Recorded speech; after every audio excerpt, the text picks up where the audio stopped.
The plane tree and the travelers. One day, two travelers were looking for somewhere to rest. They had been walking the whole morning and now the sun was high in the sky. They needed some shade. Eventually, they came across a plane tree. They sat down under the big branches and shady leaves. They were so tired that they could not speak for several minutes.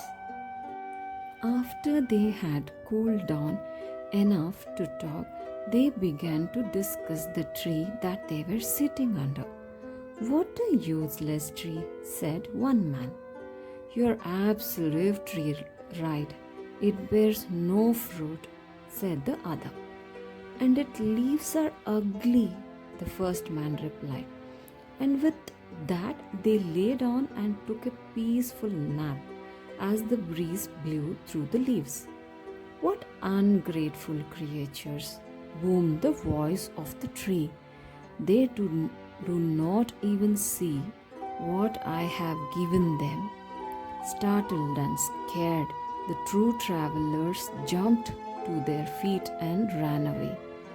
They never took the shade of a tree for granted again.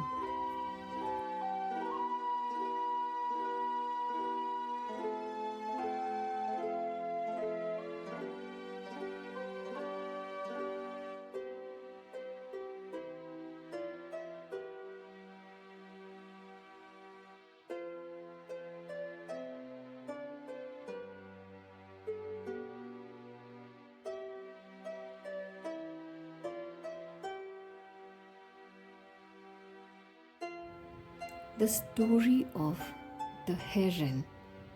The heron was fishing in the pond one day.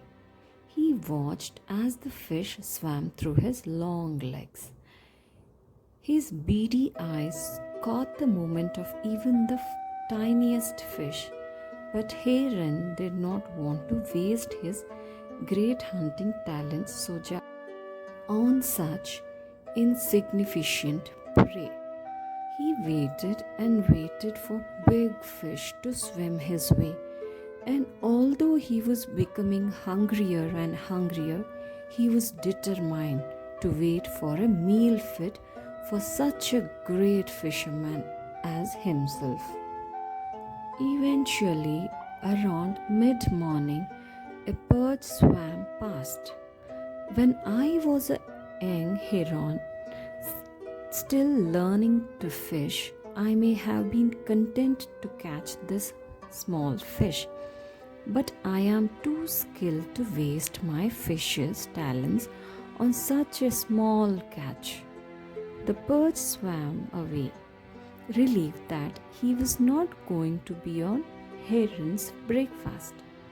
Morning turned to afternoon, and the sun rose higher in the sky. Heron's stomach was growling and the fish had all gone deeper, where the water was cooler. A teeny tiny snail slid close to Heron's legs, and Heron is in desperation, snapped it up and swallowed it in one gulp. Perhaps it should have caught that perch after all.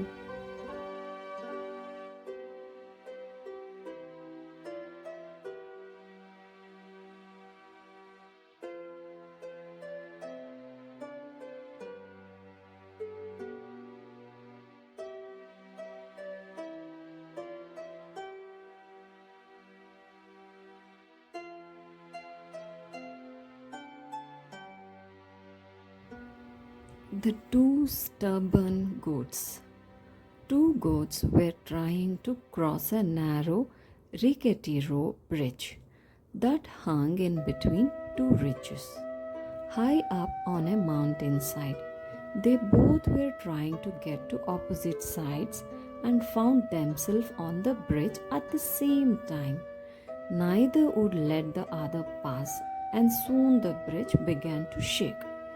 "Move out of the way, knucklehead," shouted one goat. "Why don't you go back so I can cross?" retorted the other. Why should I move? I got here first. The argument continued on and on until the wind decided to get involved. I know, he thought. If I shake the bridge a little more, one of the goats is bound to let the other one pass. So the wind blew harder and harder. Still, both of the goats stood on the bridge. Though the bridge was swaying dangerously, eventually they both grew impatient and tried to push past each other to get to the other side. The bridge, not being very wide or very stable, could not hold two silly goats trampling across it in opposite direction. At the same time, so it swung and swayed until the ghosts lost their balance and fell to their deaths.